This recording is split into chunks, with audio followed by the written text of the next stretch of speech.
What happened to Saints Row?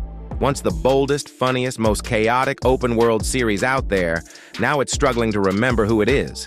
As someone who grew up on the classics, Saints Row 1, 2, and 3, I wanted to love the 2022 reboot.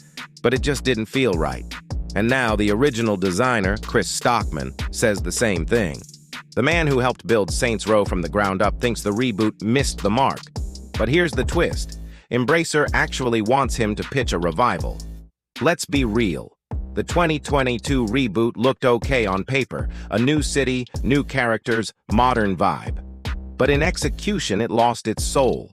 The problem wasn't just bugs or writing, it was identity. There was no original storytelling, no memorable crew you could connect to. Character creation felt like it hadn't evolved since 2013. The missions felt generic, nothing like the wild creativity of Saints Row 3 or the grounded grit of the first two games. It didn't capture the chaos, humor, or community that made the Saints iconic. And players, myself included, felt that disconnect immediately. Now fast forward.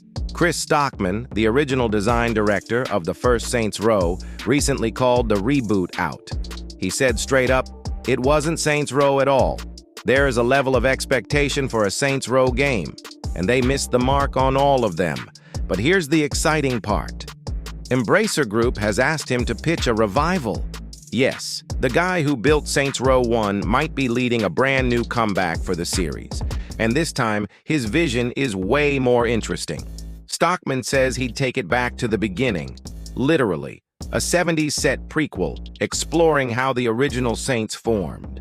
No aliens, no superhero nonsense, just street crews, loyalty, and that old-school rise-to-power story. He said, "You're zagging when everyone else is zigging."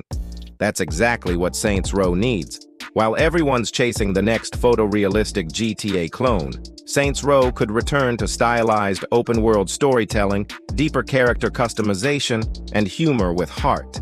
This could bring back the balance, crazy fun gameplay with grounded storytelling.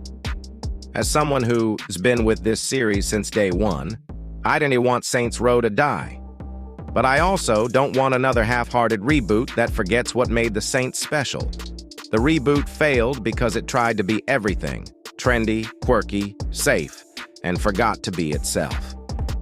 What we need now is a game that feels alive again, where your crew matters, your city feels lived in, and your customization actually feels next-gen, not copy-pasted from 2013. If Stockman's revival can bring that energy back, the Saints might just rise again. The ball's in Embracer's court now. But if this revival goes through, it might finally give the Saints the comeback they deserve. Would you play a 1970s set Saints Row prequel? Drop your thoughts in the comments, hit subscribe, and join the crew, because this story is just getting started.